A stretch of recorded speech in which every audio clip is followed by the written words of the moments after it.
এ বাবাজি ভাইরা আমার শুনে রাখো, ও জ্ঞানী গুণী শুধু আল্লাহ বলা বাবাজি, শুধু বিপদ আর মুসিবত মুসলমানদের আসে নাই। মহান আল্লাহ কোরআন শরীফে বলে দিলেন, মহান আল্লাহ কোরআন শরীফে ঘোষণাটা জানিয়ে দিলেন, ওয়ালা নাবলুওয়ান্নাকুম বিশাইয়্যিম মিনাল খাউফি ওয়াল জু'i ওয়া নাকসিম মিনাল আমওয়ালি ওয়াল আনফুসি ওয়াস সামারাতি ওয়া বাশশিরিস সাবিরিন আল্লাযীনা ইযা আসাবাতুহুম মুসিবা ক্বালু লিল্লাহি ওয়া ইন্না ইলাইহি রাজিউন। ও আমার বান্দা বান্দি শুনে রাখো, আমি আল্লাহ তোমাকে পরীক্ষা করব 5টা বিষয়। ভাই জোরে বলুন, কটা বিষয়? 5টা বিষয় আমি আল্লাহ তোর পরীক্ষা করব। কি? 1 নম্বর হলো মিনাল খাউফে। এ বাবাজি ভাইরা আমার শুনে রাখো, ও জ্ঞানী গুণী শুধু আল্লাহ ওয়ালা যুবকেরা শুনে রাখো, মহান আল্লাহ কোরআন শরীফে বলছেন, ওয়ালা নাবলুওয়ান্নাকুম বিশাইয়্যিম মিনাল খাউফি ওয়াল জু'i, আমি আল্লাহ তোর চতুর্দিকে ভয় দিয়ে দেবো, শত্রু দিয়ে দেবো, ওয়াল জু' ক্ষুধার্ত দেবো, তোমার সংসারে অভাব অনাটন দেবো, তোমার ব্যবসা বাণিজ্য একেবারে আমি আল্লাহ শেষ করে দেবো। মিনাল খাউফি ওয়াল জু'i ওয়া নাকসিম মিনাল আমওয়াল, আমি আল্লাহ তোমার মাল সম্পদ কমিয়ে দেবো, ওয়াল আনফুসি, তোমার ছেলে মেয়েদের মুসিবত দেবো, ওয়াস সামারাতি, তোমার ফসল হানি করে দেবো। বান্দারে যদি সবর ইখতিয়ার করতে বেরোছো, আমি আল্লাহ তোমাকে সাবিরিনদের খাতায় আমি আল্লাহ নাম লিখে দেবো। একবার দরুদ শরীফ।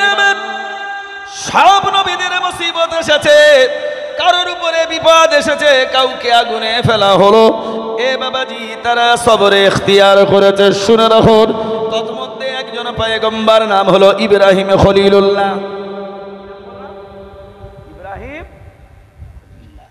নমরুদ ইব্রাহিমকে বলছে, এই ইব্রাহিম তোর আল্লাহ কি করে রে?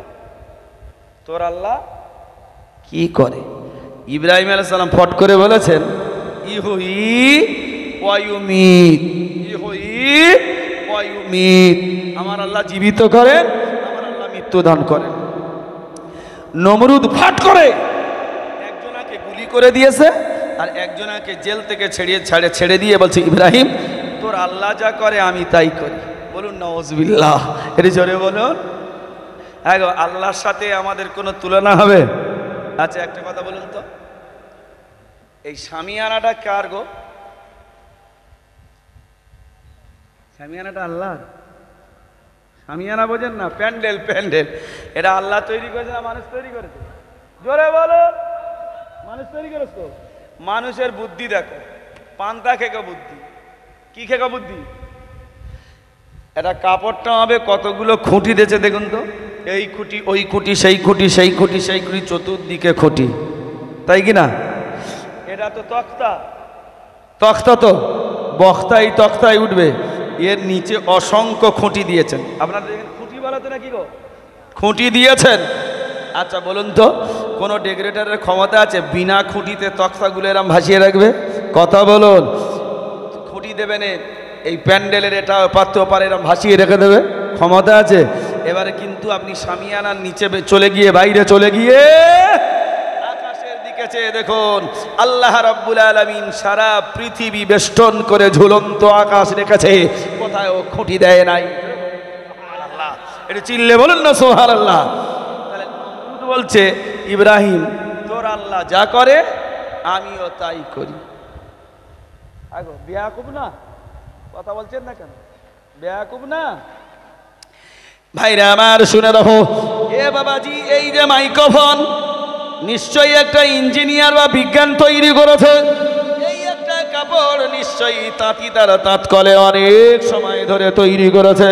কিন্তু আল্লাহ বলছে, শোনো, যে কোনো জিনিস তৈরি করতে গেলে আমি আল্লাহ আমার সময় লাগে না, শুধুমাত্র একটা কথা বলি হয়ে যা, তা হয়ে যায়। হাফেজদের জিজ্ঞাসা করবেন, তিনি বলেছেন, ইদা আরাদা শাইআন ইয়াকুলা লাহু কুন ফায়াকুন, যখন আমি কোনো জিনিস তৈরি করার চেষ্টা করি, বলি হো যা, তা হয়ে যায়। বাবাজি নমরুদ কিন্তু বুঝতে পারে না। নমরুদ আল্লাহর পয়গম্বর ইব্রাহিমকে বলছে, ইব্রাহিম তোর আল্লাহ কি করে বল। আল্লাহর পয়গম্বর বললেন, ইহুই ওয়া ইউমিত, আমার আল্লাহ মৃত্যু দেয় আর জীবিত করে। সুবহানাল্লাহ। নমরুদ বলতেছে, এই এর গুলি করে মেরে দো, তো গুলি করে মেরে দিয়েছে। আর আরেকজনে বলে জেল থেকে ছেড়ে দে, ছেড়ে দে। বলছে ইব্রাহিম দেখ তোর আল্লাহ যা করে আমি তাই করি, সুতরাং তুই আমাকে আল্লাহ বলে মেনে নে। ইব্রাহিম আলাইহিস সালাম শুনে বলছেন না। আল্লাহ বলছে ইব্রাহিম নমরুদের কাছে ওইভাবে উত্তর দিলে হবে না, উত্তর দিলে বলো আমার আল্লাহ পূর্ব দিক দিয়ে সূর্য উদয় করে, পশ্চিমে তা বস্ত্র দেয়। এ নমরুদ তুমি শুনে রাখো, আল্লাহর মতো যদি তোমার পাওয়ার হয়, আল্লাহর মতো যদি তোমার ক্ষমতা হয়, তাহলে তুমি পশ্চিম দিক দিয়ে সূর্য তুলে পূর্ব দিকে অস্ত্র দাও। হাবুহিতাল্লাযী কাফার, নমরুদ পারে নাই। এ বাবাজি শুনে রাখো, জ্ঞানী গুরি শুধু আল্লাহ বলা ভাই। নমরুদ বলছে শোনো, ইব্রাহিমের মেরে ফেলে দিতে হবে। অগ্নিকুণ্ড তৈরি করেছে। ও দুর্বাচনীর বাবাজি ভাইরা মা শুনে রাখো, অগ্নিকুণ্ড তৈরি করে হযরতে ইব্রাহিম খলিলুল্লাহর চরক গাছের মাধ্যম দিয়ে ফেলে দেওয়া হবে।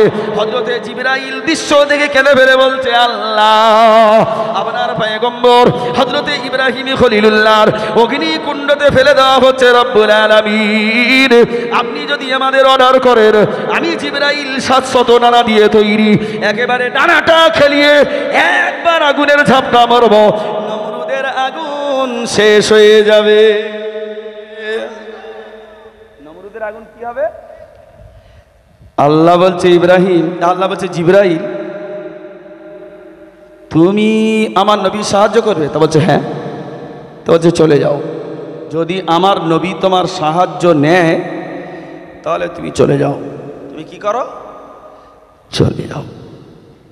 ইব্রাহিম আলাইহিস সালামকে আগুনে ফেলবে, চরক গাছে বাঁধছে। আজকে তাফসীর দেখছিলাম জোহরের নামাজের পরে, তাফসীর খুলে দেখছিলাম। জিবরিল আমিন ইব্রাহিম আলাইহিস সালামের সামনে এসে বলছে ও আল্লাহর পয়গম্বর, এই বাবু এদিকে শোনো, এদিকে দেখেন, ও আল্লাহর পয়গম্বর আপনাকে তো নমরুদের অগ্নিকুণ্ডতে ফেলে দেওয়া হচ্ছে। আচ্ছা এই বলো, আগুন দেখলে ভয় লাগে না? লাগে না? জোরে না, ওইভাবে বললে আমি মানতে রাজি নই। আগুন দেখলে ভয় লাগে না? লাগে না? লাগে তো। যদি কোনো কাফের আমাদের এক্ষুনি বলে তুই যদি কলমা না পড়িস, তার পরিবর্তে অন্য কিছু যদি বলিস তো ছেড়ে দেবো, তা না হলে আগুনে ফেলে দেবো, আমরা প্রাণের ভয়ে বলবো নাকি? প্রাণের ভয়ে বলবো না? বলবো নি? প্রাণের ভয়ে বলে দেবে হ্যাঁ আল্লাহু আকবার ছাড়া আর যা কিছু স্লোগান বর্তমান উঠেছে আপনারা মোবাইলের মাধ্যমে দেখছেন, তাই বলে ফেলবেন। তার মানে আমাদের ইমানটা বড় কমজোর।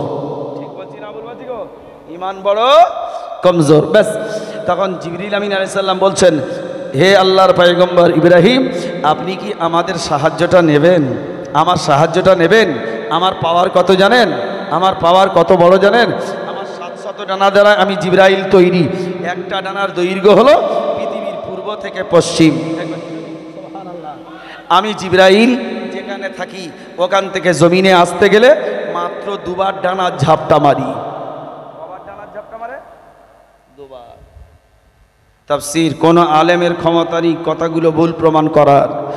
মেপে সজাগ হয়ে কথা বলছি। ও ইব্রাহিম আমার সাহায্য তুমি নেবে? ইব্রাহিম আলাইহিস সালাম উত্তর দিয়েছে আমি তো আর কোনো অন্ধ আল্লাহর বিশ্বাস করি না যে আমার আল্লাহ দেখতে পাইনি। জোরে বলুন না সুবহানাল্লাহ। এই জিবরাইল চলে যাও, তোমার সাহায্য আমি নেব না। ভাইরা আমার, বাবাজিরা আমার শুনে রাখো, ও দুর্বাচনীরা শেখে রাসূলেরা, এ জ্ঞানী গুণী শুধু আল্লাহ বলা ভাইরা, আহারে বর্তমানের মুসলমানেরা ইমানটাকে বিক্রি করে দিয়েছে। তসলিমা নাসরিন বলে একজন বেঈমান বাংলাদেশে তৈরি হলো। আমাদের দেশে ওয়াসিমি রেজভি বেঈমান তৈরি হয়ে গেল। ইরানের দেশে সালমানে উজদি বেঈমান তৈরি হয়ে গেল। এইরকম হাজার হাজার মুসলমানের ঘরের ছেলেরা তারা অর্থের লোভে লোভে ইমান বিক্রি করে দিয়েছে। অর্থের লোভে কি বিক্রি করেছে? ইমান বিক্রি করে দিয়েছে। হযরতে জিবরিল বলেন, ও আল্লাহর পয়গম্বর ইব্রাহিম খলিলুল্লাহ আলাইহিস সালাতু ওয়াস সালাম, আপনি কি আমার সাহায্যটা নেবেন না? বলছে না না না। যখন জিবরিল আমিন চলে গিয়েছে, কে বলছে? রব্বুল আলামিন আপনার পয়গম্বর ইব্রাহিম খলিলুল্লাহ আমাদের সাহায্যটা নেবে না, আমার সাহায্য নেয় নাই। মহান আল্লাহ বললেন, জিবরাইল শোনো, তুমি বাঁচাবে না, আমি আল্লাহ বাঁচাবো। জিবরিল বলেন, রব্বুল আলামিন আল্লাহ একমাত্র বাঁচাবার মালিক হলেন আল্লাহ। বাঁচানোর মালিক হলো আল্লাহ। আপনাদের দেশের চিত্রগুলো দেখুন, এই মুরব্বীরা জলসায় এসে আমাদের যখন এরকম জলসায় কেউ শুয়ে পড়ে না, চেয়ে দেখো। আমি আপনাদের এই দেশে নূতন এসে আমি একটা অভিজ্ঞতা আমার হলো, জলসা শুনতে যে ঘুমায় আমি তো বুঝি না। এসব বুড়োটা কবরে মনে হয় যাবে না, বুঝতে পেরেছ? তওবা তওবা। বাবাজি ভাইরা আমার, মহান আল্লাহ করে মহান আল্লাহ আগুনের দিকে নজর রেখে বললেন, কুল্লা ইয়া নারু কুনি বারদাও ওয়া সালামান আলা ইব্রাহিম। এ নমরুদের আগুন শোনো, আমি আল্লাহ তোমাকে বারণ করে দিলাম, আমার নবীকে যখন তোমার উপরে ফেলা হবে তুমি একেবারে শীতল হয়ে যেও। জোরে বলো সুবহানাল্লাহ। বাবাজি ভাইরা আমার, এদিকে নমরুদের দলেরা ঢোল বাজায়, বাঁশি বাজায়, হাততালি দেয়, কারণ আগুনের ধর্ম হলো জ্বালিয়ে দেওয়া। ওরে ইব্রাহিমের অগ্নিকুণ্ডে ফেলা হয়েছে, ইব্রাহিম জ্বলে পুড়ে ছারখার হয়ে গেছে। চলো দেখি ইব্রাহিম কেমন করে পুড়েছে। গিয়ে দেখেন আল্লাহর পয়গম্বর আগুনের ভিতরে খেলা করিতেছে। একটু জোরে বলুন সুবহানাল্লাহ। আর আগুনের উপরে নোটিশ জারি করে দিয়েছে আল্লাহ, কুল্লা ইয়া নারু কুনি বারদাও ওয়া সালামান আলা ইব্রাহিম। এই নমরুদের আগুন শোনো, আমি তোমার রব বলছি, আমি তোমার রব বলছি, আমার নবীর উপরে ঠান্ডা শীতল হয়ে যেও। একবার জোরে বলুন না সুবহানাল্লাহ। তাই কবিরা বলেছেন, ও দুর্বাচনীর বাবাজি ভাইরা আমার শোনো, তাই কবিরা বলেছেন, ইব্রাহিমের মতো ঈমান যদি, ইব্রাহিমের মতো ঈমান যদি হয় কোথায়ও বিদ্যমান, হইতে পারে নমরুদের আগুন খুবসুরত এক গুলিস্তান। ও দুর্বাচনীর ছেলেরা শুনে নাও, যদি ঈমানের পথে ফিরে আসো, যদি সবরে জামিল করো, আল্লাহকে আল্লাহ বলে যদি মেনে নাও, তাহলে দেখবে কাফেরদের তৈরি করা আগুন আজও ফুলের বাগান হয়ে যাবে, আজও ফুলের বাগান হয়ে যাবে। কিন্তু দুর্ভাগ্য কি জানেন, এইটা একটা মোবাইল, তো কথা বলছেন না কেন? এই কচি, এই একটু সরে আয় তো বাবা, সরে আয় বাবা, একটু সরে আয় না রে, সরে আয়, বুঝিয়ে দিই, সরে আয়। আলোচনায় অসুবিধা হচ্ছে না কি? আলোচনায় অসুবিধা হচ্ছে? শুনে রাখো, তাফসিরে কোরআন, বহু কোরআন শরীফের বহু পারা থেকে বিভিন্ন সূরা থেকে বুঝিয়ে দিয়ে যাচ্ছি। শোনো, এটা একটা মোবাইল, তো এর পেছন দিক দিয়ে ডালাটা খুললে দেখবেন একটা ব্যাটারি আছে। এই বাবা এদিকে শোনো, ব্যাটারিটা তুললে দেখবে একটা টিন কাটা আছে, টিন টিন কি বললো, যাকে ইংরেজিতে বলা হয় সিম কার্ড। কি বলা হয়? ওই সিম কার্ডের উপরে দেখবেন অনেক লেবেল দেওয়া আছে, Voda, Airtel, Aircel, idea, ITL, কত কি সব স্যাম্পেল দেওয়া আছে। তো বাপ, হ্যান্ডসেটটা যদি নূতন হয়, নাম্বারটা যদি জল করে, আর ব্যাটারিটা যদি ফুল চার্জ হয়, ভেতরে যে সিম কার্ডটা লাগানো আছে, সিম কার্ডটা লাগানো আছে, ওটা যদি রিজেক্ট হয়, নাম্বার পুশ করলে কোনোদিনে মোবাইলে কাজ হবে বলে মনে হয়? কথা বলে কাজ হবে বলে মনে হয়? হবে না। কিন্তু উল্টোটা ধরুন, হ্যান্ডসেটটা পুরাতন, নাম্বার মানে ব্যবহার করে করে উঠে গেছে, ব্যাটারিটার এক দাগ আছে চার্জ, কিন্তু ভেতরে যে সিম কার্ডটা আছে সেটা চলমান বা নতুন, ফোন হবে না? হবে না। কথা বলছেন না কেন? বর্তমানের মুসলমানের অন্তরটা শয়তানে দখল করে নিয়েছে। কিসে দখল করেছে? শয়তানে দখল করে নিয়েছে। সেই জন্য বাপ, ওয়াজ নসিহত বহু জীবনে করেছি, আর এখনো জ্যৈষ্ঠী মাসের 4 তারিখ পর্যন্ত জলসা আর জলসা, বুঝতে পারছেন, করে যেতে হবে। জলসা আর জলসা 4 বৈশাখ পর্যন্ত।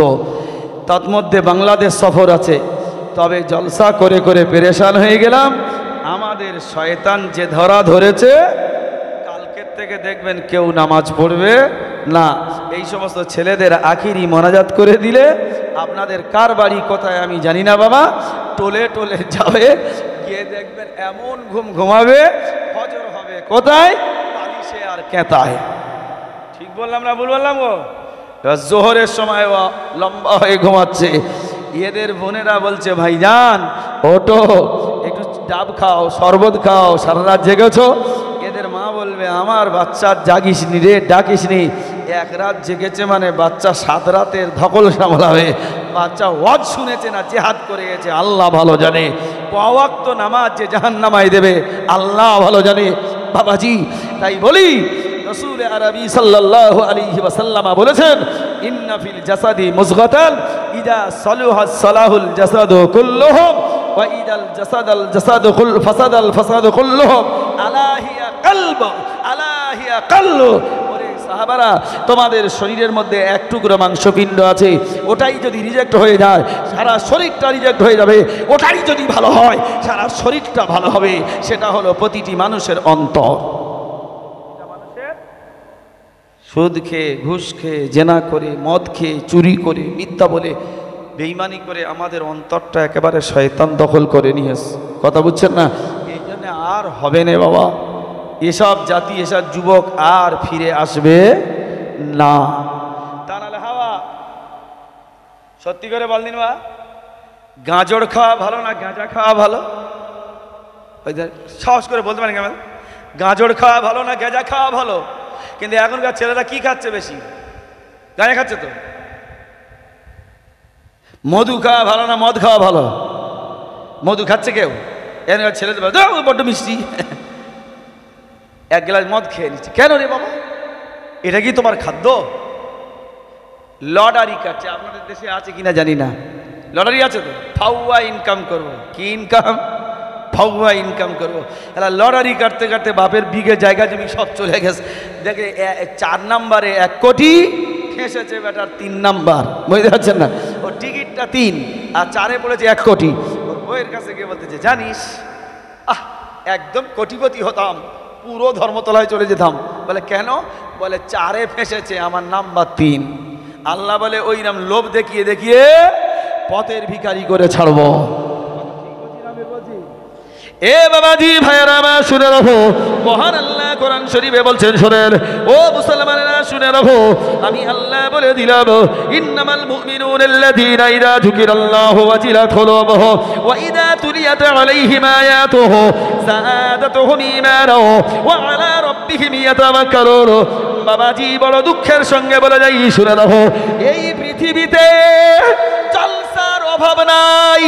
জলসা গ্রাম গ্রাম পাড়ায় পাড়ায় হলো, বক্তারও অভাব নাই। কত বক্তার কোরআন হাদিস জানা আছে, কারোর বা একদম জানা নাই। ইউটিউবে একজন বক্তা রয়েছে বাবা, সে খালি হরদম বলতে যে ফেরেশতার চোখ বুলু হয়ে যাবে। ফেরেশতার চোখ কি হবে? ফেরেশতাদের বিরুদ্ধে কিরকম নোংরা কথা দেখো। তার দাওয়াতেরও অভাব নাই। হায় হায় হায় হায়। তাই বাবাজি বলে দিই, শুনে রাখেন, মহান আল্লাহ বলছেন, শোনো, আমি তো সবাইয়ের মুসলমান বলে দিতে পারি না, আমি আল্লাহ সবাইয়ের ইমানদার বলে দিতে পারি না, আমি আল্লাহ সবাইয়ের আহলে জান্নাত বলতে পারি না। কাদেরকে আমি আল্লাহ মুমিন বলেছি? শোনো, ইন্নামাল মুমিনুনাল্লাযীনা ইযা যুকিরাল্লাহু ওয়াজিলাত কুলুবুহুম ওয়া ইযা তুলিয়াত আলাইহিম আয়াতুহু যাদাতুহুম ঈমানা ওয়া আলা রাব্বিহিম ইয়াতাওয়াক্কালুন। মুমিন তো উহাকে বলা হয় যাদের সামনে আমি আল্লাহ আমার স্মরণ করার সাথে সাথে ওয়াজিলাত কুলুবুহুম, তাদের হৃদয়ে কম্পন শুরু হয়ে যাবে। ওয়া ইযা তুলিয়াত আলাইহিম আয়াতুহু, যখন তাদের সামনে আমি আল্লাহ পাক আমার আয়াতে কারিমা তেলাওয়াত করা হবে, যাদাতুহুম ঈমানা, তাদের ঈমানের পাওয়ার বেড়ে যাবে। ওয়া আলা রাব্বিহিম ইয়াতাওয়াক্কালুন, আর তাদের সমস্ত ভরসা আমি আল্লাহ আমার উপরে হয়ে যাবে। আমি তাদের খাঁটি মুসলমান বলে দিলাম। আজানের আওয়াজ শুনলে, কিসের আওয়াজ? জোরে বলো। তাহলে মসজিদে ছুটবে কারা? ইমানদাররা। তো কারা ছুটবে? ইমানদাররা ছুটবে। এটা দেখবেন আজান শুনলে যারা মসজিদে ছুটবে আপনি চোখ বুজিয়ে বলে দেন এরা হলো ইমানদার। এরা কি? এরা হলো ইমানদার। ওয়াইদা তুলিয়াত আলাইহিম আয়াতুহু, যখন তাদের সামনে আমি আল্লাহ আমার আয়াতে কারিমা তেলাওয়াত করা হবে, যাদাতুহুম ঈমানা, তাদের ঈমানের পাওয়ার বেড়ে যাবে। ওয়া আলা রাব্বিহিম ইয়াতাওয়াক্কালুন, আর তাদের সমস্ত ভরসা আমি আল্লাহ আমার উপরে হয়ে যাবে, আমি তাদের মুমিন বলে দিলাম। তা নাহলে সবাইকে আল্লাহ পাইকারি দ্বারা মুমিন বলেনি, সবাইকে আল্লাহ বলেনি। এ বাবাজি ভাইরা শুনে নাও, ও জ্ঞানী গুণী শুধু আল্লাহ বলা বাবাজি। আর একটা পয়গম্বরের নাম হলো হযরতে আইয়ুব নবিয়ানা আলাইহিস সালাতু ওয়াস সালাম। বাবাজি কতটুকু সবর আপনি করেছেন, কতটুকু সবর ইখতিয়ার করে নামাজ পড়েছেন। আগো কোথায় যাচ্ছ? শুনতে যাচ্ছ? এরা আমাকে মুসিবতে ফেলে দিয়ে জানেন। বলছে হুজুর সারা রাতের জলসা, কেউ থাক আর না থাক তোর করে যেতে হবে। আচ্ছা দেখেন লোকগুলোর খালি বসার ভাঁজ দেখেন, মানে তুই সারা রাত খালি বলেই যাও, বুঝেছ? আর নেবার মতো তো ক্ষমতা নেই। দেব তো আমি দেবার জন্য এসেছি। কোথায়? ডায়মন্ড হারবার থেকে 15 কিলোমিটার দূরে আমার বাড়ি। সেখান থেকে আমি বাড়ি থেকে বেরিয়েছি 105 110 গাড়ি ছুটিয়ে এসে দুটোই টাইম দিয়েছি, আমি 1:25-এ ঢুকে গেছি। দুটো খানা খেয়েছি, দুটোই টাইম, দুটোই জাস্ট এসে মাইক ধরেছি। কিন্তু এসে যদি আমি দেখতাম যে আপনাদের অবস্থা এই রকম, আল্লাহ যেন আমি বলতুম বাবা আমার টাকার দরকার নেই, মোটে যাবো না। আচ্ছা দেখ কি অবস্থা নেই, ই আর হবে না রে বাবা। ইয়ে খালি শুধু দায় এড়াবার জন্য হচ্ছে, বুঝতে পারছেন? তওবা তওবা, কি অবস্থা রে। মুসলমানরা সারা জীবন 2 জায়গায় ঘুমলো। কয় জায়গায় বললাম? জুম্মার নামাজ পড়তে যাবে, খুতবার আগে যত নামাজ আছে দেখবেন পড়ে নে সব মোরাকাবায় বসে, ঠেকলে ঘুমাচ্ছে, হেলান দিয়ে ঘুমাচ্ছে।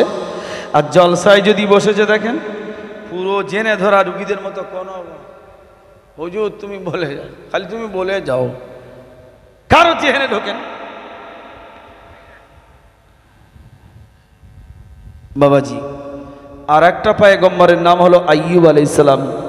একটা পয়গম্বর কেটে কেটে কেটে কেটে ছোট্ট ছোট্ট করে দিচ্ছি, জেহেনে করে নিয়ে নেন। সবর কিন্তু আপনার করতে হবে। বাবাজি ভাইরা মা শুনে রাখেন, হযরতে লোকমান তার ছেলেকে বলেছিলেন, ইয়া বুনাইয়া আকিমিস সালাতা ওয়া আমুর বিল মারুফি ওয়া নাহা আনিল মুনকার ওয়াসবির আলা মা আসাবাকা ইন্না যালিকা মিন আসবিল উমুর। এ বেটা তুমি শুনে রাখো, ও কলিজার টুকরা ছেলে তুমি শুনে রাখো, নামাজ কায়েম করো, সৎ কাজের আদেশ করো, সৎ কাজে নিষেধ করো, আর মুসিবত এলে সবর করো, এটা কিন্তু বড় কঠিন কাজ। বলো সুবহানাল্লাহ। আর একটু চিল্লে বলা গেল না সুবহানাল্লাহ। এ বাবাজি ভাইরা শুনে রাখো, মহানবী সাল্লাল্লাহু আলাইহি ওয়াসাল্লামের সম্পর্কে মহান আল্লাহ জানাচ্ছেন, ও নবী আপনার ছেলে মরে গেছে।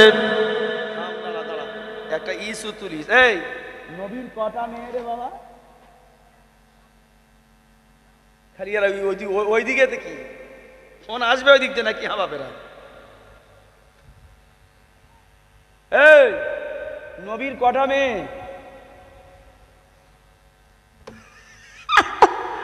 ইয়ে আর হবে না। কটা? 7টা? 4টে। কি কি বললেন? হায় হায়, এরা জিজ্ঞাসা করলাম কেন জানেন? যাতে একটু চেতনা ফিরে আসে। নবীর 4টে মেয়ে তো, ফাতেমা, রকেয়া, কুলসুম আর জয়নাব। বেটাটা জানিস না? হ্যাঁ, খালি নবীর মেয়ে হয়েছিল, নবী বেগের কাছে শুধু মেয়ে হয়েছিল, বেটা হয়নি। হায় হায়, নবী পাকের যেমন 4টে কন্যা, কারোর নাম ফাতেমা, কারোর নাম রোকেয়া, কারোর নাম কুলসুম, কারোর নাম জয়নাব। বিশ্ব নবীর তিনটে, কেউ বলেছে চারটে ছেলে। কারোর নাম ইব্রাহিম, কারোর নাম কাসিম, কারোর নাম তৈয়ব। এ মুসলমানেরা শুনে রাখো, জ্ঞানী গুরি শুধু আল্লাহ বলা ভাইরা আমার, বিশ্ব নবীর মেয়েরা ছিল তো বটে, কিন্তু রসুল্লাহর জীবদ্দশায় রসুলের তিনটে বা চারটে ছেলে সব বিদায়ী হয়ে গেছে। সব বড় বড় ছেলেরা, সব জওয়ান জওয়ান যুবকের যুবক যুবক ছেলেরা রসুল্লাহর সব বিদায়ী হয়ে গেছে। আল্লাহ নবী যখন বাইরে বেরোতেন, বাড়ির বাইরে কাফেররা বলতো অপায়া বেরিয়েছে, কাফেররা বলছে আটকুড়া বাপ তার বেরিয়েছে। মহান আল্লাহ পাকের পয়গম্বর জনাবে মুহাম্মদুর রাসূলুল্লাহ সাল্লাল্লাহু আলাইহি ওয়াসাল্লাম তিনি কেঁদে ফেলতেন। আল্লাহ তার পয়গম্বরের সান্ত্বনা দেওয়ার জন্য বললেন, ইন্না আতাইনাকাল কাউসার ফাসাল্লি লিরাব্বিকা ওয়ানহার ইন্না শানিয়াকা হুয়াল আবতার। অবশ্য আমার পয়গম্বর, আমি আল্লাহ আপনাকে হাউজে কাউসার দান করেছি, ফাসাল্লি আপনি নামাজ পড়ুন, ওয়ানহার আপনি কুরবানি করুন। অবশ্যই আটকুড়ো অভালোই কাফেরদের উপরে পড়বে। আপনি চারটে বা তিনটে ছেলে হারিয়েছেন, আর আমি আল্লাহ কিয়ামতের দিবসে কোটি কোটি আদম সন্তানের বাপ আপনি হয়ে যাবেন। একটু জোরে বলুন সুবহানাল্লাহ। এখানে আল্লাহ বলছে নামাজ পড়ো, নামাজ পড়ো। নামাজ পড়তে গেলে সবর নিতে হবে, ধৈর্য ধরতে হয়। আইয়ুব আলাইহিস সালামের সারা শরীরটাই দিশনে হয়ে বাপ হয়ে, আইয়ুব আলাইহিস সালামের সারা শরীরটা পোকা ধরেছিল, পোকা ধরেছে। এ বাবাজি শুনে রাখো, আমি দেখেছি বাবা, মানুষের শরীরে পোকা হলে কত বড় যন্ত্রণা হয়। আমি একটা রোগীকে দেখে অনুভব করেছি বাবা। আমার হযরতে আইয়ুব আলাইহিস সালাতু ওয়াস সালামের গায়ে পোকা হয়েছিল। তিনি বলছেন রব্বুল আলামিন, সারা শরীরে পোকা হয়েছে, দুঃখ আমার কিছু নাই, তবে দয়া করে আমার জবানে পোকা দিও না, কারণ জবানে পোকা দিলে তোমার মতো আল্লাহর উপাসনা করতে পারবো না। একটু জোরে বলো সুবহানাল্লাহ। 1 বছর নয়, 2 বছর নয়, 1 দিন নয়, 2 দিন নয়, 1 সপ্তাহ নয়, 2 সপ্তাহ নয়, দীর্ঘ 12 বছর মতান্তরে 17 বছর আল্লাহর পয়গম্বর ব্যাধিগ্রস্ত ছিলেন। ব্যাধিগ্রস্ত পোকা এত বড় হয়েছে, ব্যথা থেকে বেরিয়ে জমিনে পড়ে গেছে, বড় বড় দাঁতলা পোকা। আইয়ুব আলাইহিস সালাম পোকাটা তুলে নিয়ে ব্যথার ভেতর ঢুকিয়ে দে, বলছে ব্যথা, পোকা আমার রস রক্ত মাংস খাবার জন্য আল্লাহ তোর তৈরি করেছে, তুই না খেয়ে চলে যাচ্ছিস কেন? খা। যেই ঢুকিয়েছে দাঁতলা পোকা কামড়ে ধরেছে।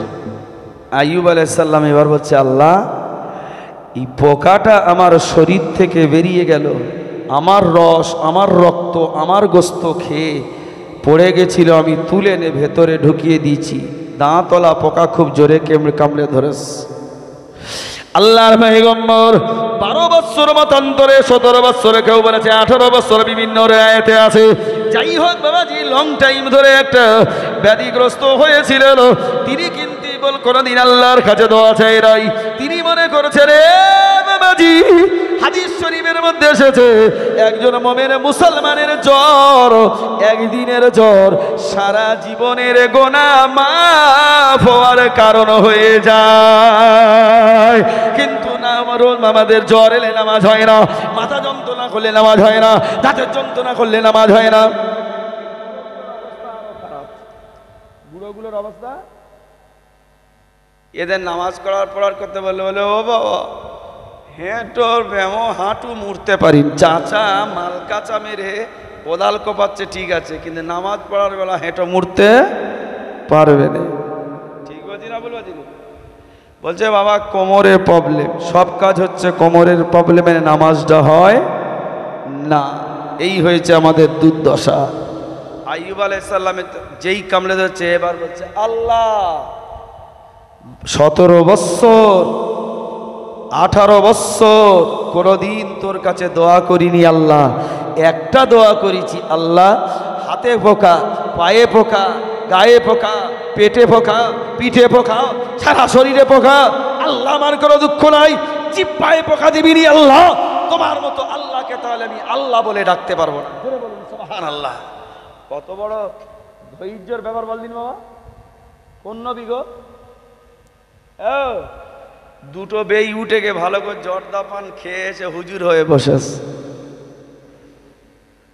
কোন নবী? শুনে শুনে বলতেছে আইয়ুব নবী। ভাইরা আমার, এ বাবাজি ভাইরা আমার, জ্ঞানী গুণী শুধু আল্লাহ বড় যুবকেরা শুনে রাখো, ও মুসলমানেরা শুনে রাখো, সবিনয়ে নিবেদন করে বলে যাই বাবার হযরতে সাইয়্যিদানা আইয়ুব আলাইহিস সালাম এবার বলছে, ইয়া রাব্বি আন্নী মাসানি ইয়াসুর ওয়া আনতা আরহামুর রাহিমিন। কিন্তু 18 বছর নবী আমার একবারও অধৈর্য হন নাই, 18 বছর নবী আমার একবারও বেসবর হন নাই। তিনি এতটুকু মনে করেছেন আমার আল্লাহ আমাকে পরীক্ষা নিচ্ছে। আল্লাহ আমাদের পরীক্ষা, আর আমাদের মাঠে ধান না হলে আল্লাহর দোষ। কার দোষ? জোরে বললা। ছেলে পানিয়ে ডুবে মরে গেল, মেয়েরা কেরম করে কাঁদে জানো? সবাইয়ের বাচ্চাকে দেখতে পেলিনি আল্লাহ, আমার একটাকে নিলি তুই। মানে আল্লাহ যেন ওনার সাথে দুশমনি করতেছে। ভাইরা আমার, সবর হলো মুমিনের আর একটা বৈশিষ্ট্য। জ্ঞানী গুণী শুধু আল্লাহ বলা বাবাজি শুনে রাখো, হযরতে আইয়ুব নবী আলাইহিস সালাতু ওয়াস সালাম 18 বছর একেবারে একটানা তিনি ব্যাধিগ্রস্ত হলেন।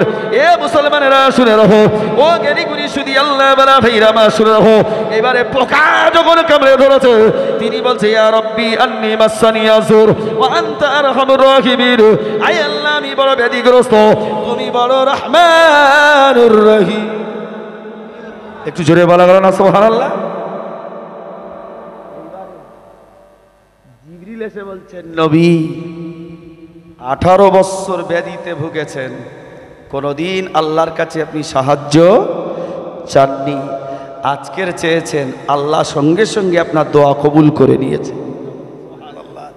এক্ষুনি মাটি ফেটে পানির ফোয়ারা উঠবে, মাটি ফেটে পানির ফোয়ারা উঠবে, আর সেই পানির ফোয়ারা, একটা ফোয়ারার পানি খাবেন, ভেতরের জার্ম সব শেষ হবে, আর একটা পানি গোসল করবেন, ওপরের সমস্ত ঘা ভালো হয়ে যাবে। সুবহানাল্লাহ। কত বছর পরে দোয়া কবুল হয়েছে? জোরে বলুন। 18 বছর। আমাদের কোনোদিন 18 বছর জ্বর হয়েছে? কোনোদিন 18 বছর মুসিবতে ঝুলেছি? তাহলে নামাজ কালাম পড়িনি কেন?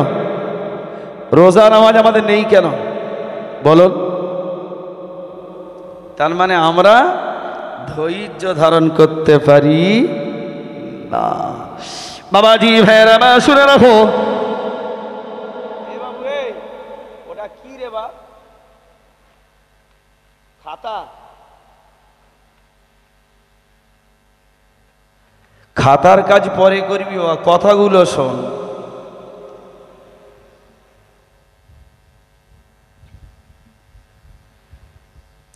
আঠারো বছর পরে আল্লাহ পাক দোয়া কবুল করলেন,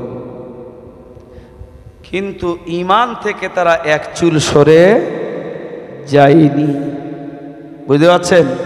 কিন্তু বর্তমান এই জন্য মহানবী সাল্লাল্লাহু, আমি যখন 2012 সালে হজে যাই, আল্লাহ পাকের পয়গম্বরের মদিনার মসজিদে সেই কাঠের মেম্বারের কাছে আমি অদম হতবাগা দাঁড়িয়েছিলাম। সেই মেম্বারে হাত দিয়ে হাদিসটা মনে পড়ে গেছে। আল্লাহ নবী বললেন, খায়রু উম্মতি করনি সুম্মাল্লাযীনা ইয়ালুনহুম সুম্মাল্লাযীনা ইয়ালুনহুম। ও আমার সাহাবায়ে কেরামেরা শুনে রাখো, আমি রাসূলুল্লাহ জানিয়ে দিলাম আমার সময়টা হলো উত্তম সময়, তারপরে আমার আগে যেমন ছিল ঠিক তেমনই হবে।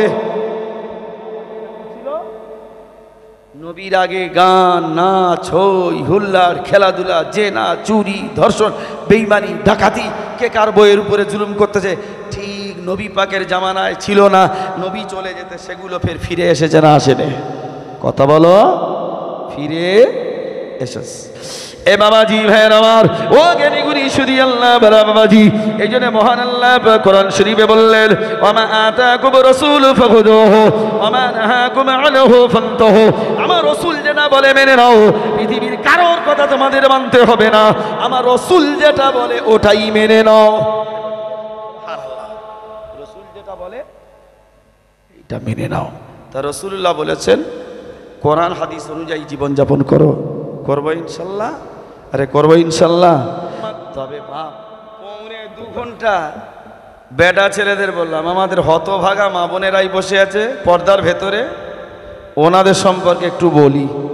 বলবো না বলবো নি? এ বাবা বলবো না বলবো নি রে? একবার জোরে তাকবীর দেন, নারে তাকবীর, নারে তাকবীর। আল কোরআনের আলো, আল হাদিসের আলো, নারে তাকবীর। হযরতে সুমাইয়া রাদিয়াল্লাহু তাআলা আনহা, কি নাম বললাম? এ মুড়ে গাছালো জোরাওয়াল, কি নাম? সুমাইয়া। কি বললাম?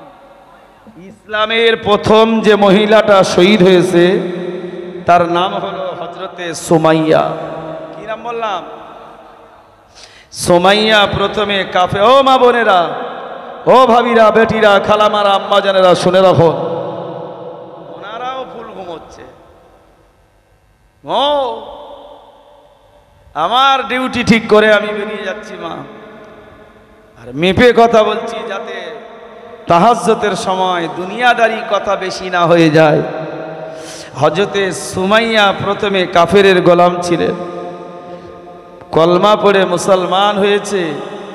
কাফের বলছে, সুমাইয়া কলমা পড়ার পরিণতি কি বুঝতে পারো? তা বলছে, জোর জোর জীবন চলে যাবে কিন্তু ঈমান থেকে সরে যাব না, ঈমান থেকে সরে যাব না। প্রথমে সুমাইয়াকে বলা হলো, শোনো তোমাকে সময় দিচ্ছি, কলমা থেকে ফিরে আসো, তা না হলে তোমার জবে করব না, হাত কাটবো না, পা কাটবো না, মুন্ডু কাটবো না, জিভ কাটবো না, কান কাটবো না। তোমার কি করব জানো?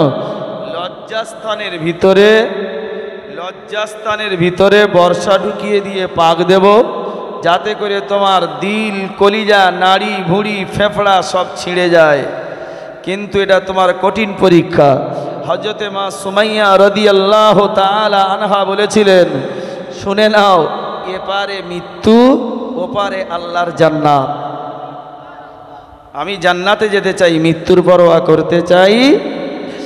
ও দুর্বা চটির মায়েরা, ও দুর্বা চটির বোনেরা, ভাবিরা, খালামারা, শুনে রাখো, হযরতে মা সুমাইয়া রাদিয়াল্লাহু তাআলা আনহার যখন খালি ময়দানে নিয়ে যাওয়া হয়, হযরতে সুমাইয়া বরকা পরিধান করে বসেছিলেন। এ বাবাজি ভাইরা মা শুনে রাখেন, পুরুষের সামনে যখন মা সুমাইয়ার উলঙ্গ করা হবে, মা সুমাইয়া কেঁদে কেঁদে বলে, রব্বুল আলামিন, হে দয়াময় করুণাময় আল্লাহ, তুমি শুনে রাখো, আমি একজন মুসলমানের ঘরের মেয়ে আল্লাহ, আমি তো ইচ্ছা করে বেপরদা হতে চাই নাই, তবে কাফেররা আমাকে ধরে নিয়ে পুরুষের সামনে উলঙ্গ করছে আল্লাহ, দয়া করে মেহেরবানি করে আল্লাহ যেন আমার জীবনে তুমি গোনা দিও না। সুবহানাল্লাহ। কি দিও না? মা সুমাইয়ার ওপরের ড্রেসগুলো খোলা হলো। বলুন, ইসলাম এত সহজে পেয়েছেন? কলমা এত সহজে পেয়েছেন? দিন ধর্ম আপনি এত সহজে পেয়েছেন? না, সহজে নয়। প্রথমে উপরের কাপড়গুলো খোলা হলো। যেমন মণিপুরের দৃশ্য দেখেছেন তো? মণিপুরের দৃশ্য দেখেন নাই? মেয়ে ছেলেগুলোকে উলঙ্গ করে ঘোরাচ্ছে। এই ভারতবর্ষের ঐতিহ্য নষ্ট করেছে। স্বাধীনতার পর থেকে আজ পর্যন্ত এমন জঘন্য প্রধানমন্ত্রী আসে নাই। বাবাজি, মা সুমাইয়ার ওপর থেকে খোলা হলো, বলছে, রব্বুল আলামিন, তুমি দেখো আমি একজন মুসলমানের মেয়ে। বলুন না সুবহানাল্লাহ, আমি একজন মুসলমানের। মা সুমাইয়ার ডান হাতটা এইভাবে টেনে ধরা হলো, বাম হাতটাও এইভাবে টেনে ধরা হলো। এইভাবে মা সুমাইয়া আছেন, দাঁড়িয়ে আছেন। কিন্তু হাত এইভাবে সব যুবকেরা দেখছে, হাততালি দিচ্ছে, হাসছে, কুই মারছে। হাজার হাজার কাফেরের যুবক, মাঝখানে একজন ইমানদার মেয়ে ছেলে। এই জন্য মহানবী সাল্লাল্লাহু আলাইহি ওয়াসাল্লাম বলেছেন, এ দুর্বাচনীর বাবাজি ভাইরা মা শুনে রাখো, এই জন্য মহানবী সাল্লাল্লাহু আলাইহি ওয়াসাল্লাম বলেছেন, আদ-দুনিয়া সিজনুল লিল মুমিনিন ওয়া জান্নাতুল লিল কাফিরিন। দুনিয়াটা হলো মুমিন মুসলমানদের জন্য কয়েদখানা, আর জান্নাত আর কাফেরদের হলো বেহেশতেখানা। বাবাজি ভাইরা মা শুনে রাখো, হযরতে মা সুমাইয়ার দুটো হাত এইভাবে ধরা আছে। এবারে পুরো পরনের লজ্জাস্থান, পরনের কাপড় খোলা হচ্ছে। মা সুমাইয়া বলছে, রব্বুল আলামিন, আমার ওপরের কাপড় খোলা হলো, আল্লাহ আবার আমার লজ্জাস্থানের কাপড় সরাচ্ছে। খোদা, অপরাধ একটা, আমি কলমা পড়ে মুসলমান হয়েছি বলে আল্লাহ আমার কাপড় খুলে নিচ্ছে। মা সুমাইয়ার পুরো উলঙ্গ। একটা যুবক এক পা ধরে টেনে আছে, আর একটা যুবক আর এক পা ধরে টেনে আছে। মা সুমাইয়াকে এরকম শূন্যভাবে রেখেছে। লজ্জাস্থানের কাছে বর্ষা নিয়ে কাফেররা বলছে, সুমাইয়া ফিরে আয়, পালমা ছেড়ে ফিরে আয়, তা না হলে ভয়ঙ্কর পরিণতি তোর হবে। মা সুমাইয়া হাসি মুখে দীপ্ত কণ্ঠে বলেছিলেন, মরতে রাজি আছি, কলেমা ছাড়তে রাজি না। মরতে রাজি আছি, কলমা ছাড়তে রাজি নাই। বাবাজি ভাইরা শুনে রাখো, ও মুসলমানের মেয়েরা শুনে রাখো, ও মায়েরা, বোনেরা, ভাবিরা, বেটিরা, খালাম্মারা শুনে রাখো, মা সুমাইয়া রাদিয়াল্লাহু তাআলা আনহার লজ্জাস্থানের ভিতরে বর্ষা ঢুকিয়ে দেওয়া হলো। পাক দিচ্ছে বাবা মার। মা সুমাইয়া রাদিয়াল্লাহু তাআলা আনহার ভিতরে দিল, কলিজা, নাড়ি ভুঁড়ি সব ছিঁড়ে গেছে। হাদিস শরীফের মধ্যে এসেছে বাবা মার, তো আপনার তারিখে ইসলামীতে এসেছে, মা সুমাইয়ার একদিক থেকে জিহ্বা বেরিয়ে গেছে। আল্লাহ নবীর দরবারে খবর গেল, নবী আমার বললেন, ইসলামের প্রথম শহীদিনী হলো সুমাইয়া, আর আমার ফাতেমার পেছনে সুমাইয়া পতাকা ধরে জান্নাতে যাবে। একটু জোরে বলুন সুবহানাল্লাহ। ভাইরা, সেই ইসলাম আমাদের কাছে কঠিন পরীক্ষা এসেছে। অনেক লোভ দেখাচ্ছে, চাকরির লোভ, টাকার লোভ, অর্থের লোভ, সম্পদের লোভ, জায়গার লোভ, মন্ত্রীর লোভ, পার্টির লোভ, পোস্টের লোভ দেখিয়ে ইমান থেকে সরাবার চেষ্টা করছে। বিভিন্ন কায়দা করে মোবাইলের ভেতর ফ্রি ফায়ার, পাবজি গেম ঢুকিয়ে দিয়ে ইমান থেকে সরাবার চেষ্টা করছে। জেনে রাখো, ইমান থেকে সরে গেলে আর কোনোদিন ইমান নসিব হবে না। ব্যাস, গোড়ায় যদি পোকা লাগে না, মাথায় বিষ মারলে যেমন কোনো উপকার হবে না, আমাদের সব গোড়ায় পোকা লেগে গেছে। কি বলুন তো, ওয়াজ-নসিহত তো জীবনে অনেক শুনেছেন, তো পরিবর্তন কেন হয়নি জানেন? ভীত হয়ে গেছে নড়বড়ে। ভীত হয়ে গেছে। হযরত লোকমান আলাইহিস সালাতু ওয়াস সালাম তার ছেলেকে নসিহত করছে, বেটা, ইয়া বুনাইয়া ইন্নাহা ইন তাকু মিসকালা হাববাতিন মিন খরদালিন ফাতাকুন ফি সাখরাতিন আও ফিস সামাওয়াতি আও ফিল আরদি ইয়াতি বিহাল্লাহ। বেটারে, শস্য পরিমাণ গোনা করে গোনাটা যদি আকাশে, জমিনে, পাহাড়ের কোথাও লুকিয়ে রেখে আসো, কিয়ামতের দিবসে আল্লাহ সেই গোনাটা তোমার সামনে হাজিরা করাবে। এই রকম ভয় যদি আমরা আমাদের ছেলে মেয়েদের ভেতরে ঢুকিয়ে দিতাম, আমাদের ছেলেরা আর কেউ লাইন চ্যুত হতো না। এ বাবাজি ভাইয়ের আমার, মহান আল্লাহ পাক বলছেন, জগতের মানুষেরা শুনে রাখো, আমি আল্লাহ পাক কোরআন শরীফে 114টা সূরা দিয়েছি, তার মধ্যে একটা সূরার নাম আমি আল্লাহ রেখে দিলাম লোকমান। আজ মুসলমানের ছেলেরা গাইড পায় নাই। আমাদের ছেলেদের গৃহ পরিবেশে যাদের বাবা মা আছে, সেই বাবা মা কোনো রকমের নসিহত করে মানুষ করলো না। মহান আল্লাহ বলছেন, ও ছেলে মেয়েদের বাবা মারা শুনে রাখো, যখন তোমাদের ছেলে মেয়েদেরকে মানুষ করবে, আমি আল্লাহ যে প্যাটার্নে মানুষ করতে বলেছি, তোমরা সেই প্যাটার্নে মানুষ করবে। সেই প্যাটার্নটা হলো সূরা লোকমানে আমি আল্লাহ লোকমানের নসিহতটা তোমাদের জন্য তুলে দিয়েছি, তোমরা সেটাই মেনে ছেলে মেয়ের মানুষ করো, তা না হলে ছেলেগুলো সব লাইন চ্যুত হয়ে যাবে, ফিরিয়ে আনতে পারবে না। দুর্ভাগ্য এক জায়গায়, আমাদের ছেলেগুলো ইসলামী তরবিয়াতে মানুষ হতে পারল না, ইসলামী তরবিয়াতে তারা মানুষ হতে পারল না। মহান আল্লাহ জানিয়েছেন, এ বাবাজি ভাইরা মা শুনে রাখো, মহান আল্লাহ পাক কোরআন শরীফের মধ্যে জানালেন, কু আনফুসাকুম ওয়া আহলিকুম নারা, তুমি বাঁচো তোমার আহলে বর্গকেও বাঁচিয়ে দাও। এ বাবাজি ভাইরা মা শুনে রাখো, কারণ আমাদেরকে আল্লাহর ভয় থেকে বাঁচতে হবে, আল্লাহর গজব থেকে বাঁচতে হবে, আমাদের বিবি বাচ্চা কাচ্চাগুলোকে বাঁচাতে হবে। আমি বাঁচলাম আর আমার ছেলে মেয়েগুলো বাঁচবে না, এত মুশকিল। এই পরিবেশ তো ইসলামের মধ্যে ছিল না।